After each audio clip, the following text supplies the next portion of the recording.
Nandito kami ngayon sa Pretil.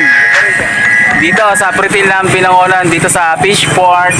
Hindi ako nagmotor ngayon ha. Ito ang gamit ko ngayon. Makikita nyo, napakalupit. Ito. Ito yung gamit ko. Hinirap ko tong tricycle nung bayaw ko. Ang motor nito, Honda Click. Ayan o, Honda Click 125. Mali. Sa Honda Click 125. O, tingnan nyo yung sidecar nito. O, diba? Approved. Stainless.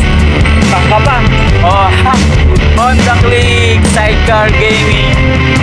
Bicycle mode.